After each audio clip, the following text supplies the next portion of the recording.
My name is Eilis O'Connell. I'm an artist specialising in sculpture and I live and work in Cork.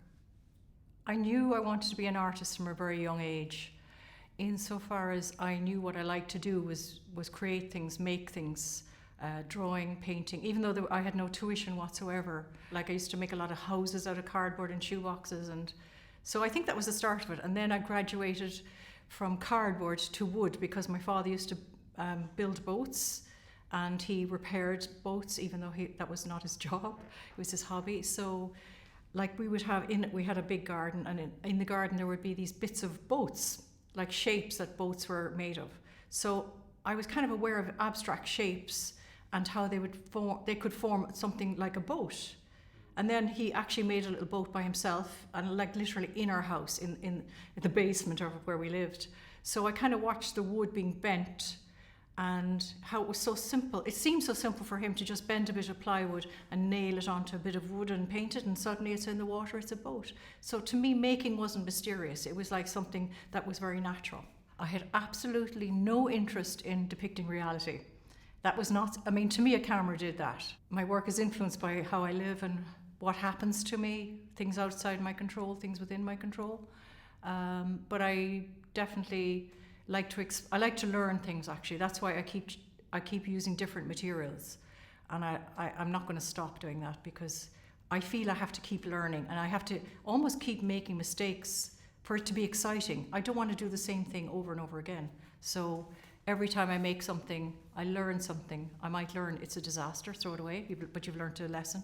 I like the idea that the work will outlive me, In Ireland, people are always finding things under the ground, the archaeology thing, and the idea that bronze would exist 3,000 years under the earth and then be discovered, and people would wonder, oh my God, who made this thing? Why did they make it? That's why I was drawn to metal, because of the longevity. Interestingly, bronze comes out better if it's been buried for hundreds of years. But when I discovered steel, I realised you can actually draw with steel. You can build your armature, weld, it's done. There's no point in trying to build a sculpture if you don't have an armature. It's like a body without bones. It's just, So that was like a huge asset to be able to weld and decide what you're going to make by drawing in space. When I went to London, I happened to get a studio right next to a foundry, which was fortunate because I had never had any ideas about casting things. It was something I associate with figurative art, so I started in this tiny little space next to a foundry. It was amazing to discover wax, and if you made something in wax, it can be cast in bronze. Like I'd never learned that in art school. It's incredible. So I re-educated myself, I think, in London. I exposed myself to all these different processes. So casting in bronze became a thing, and the liberation of that was amazing, because I didn't have to be, like with steel, you're working with flat sheets of metal and you have to curve them and figure out how to work with geometry, really. But that kind of comes natural to me, geometry, but I kind of like the idea that I can also do biomorphic form. I can make biomorphic forms. And I think the whole thing is I kind of combine biomorphic form with the logic of geometry. It's like the randomness of biomorphic form, organic form, with the control of geometry and mathematics and things like that, which also interests me. The piece in the main gallery is called Capsule for Destinies Unknown. It's a series 2. I call it series 2 because the first piece I made of the same title, I made it for a show at Chester Cathedral. It was a big outdoor sculpture exhibition. And during that time, I was really aware of the refugee crisis and, all the rafts crossing the Libyan Sea and going to Lesbos and all this. This was all in my head and it was everywhere. And I just thought at the time, well, if I lived in that country, I would probably be on that raft, actually. So it's just random where you happen to be born, what time you live in. Everybody wants a better life, and nobody wants to starve. So they've no option. Somehow they get the money and they take this chance. And they're young people or even mothers and children. And they just take the risk because that's what people do. That's just the way of life. I kind of wanted to make something that had a feeling of hope, the feeling of hope. These people are looking for hope. They're taking this risk and they're hoping for a better life. So I created this piece, Capsule for Destinies Unknown, for the show. To begin with, I kind of drew something. Drawing is so important to my practice. I kind of draw ideas. I just sketch out ideas really fast.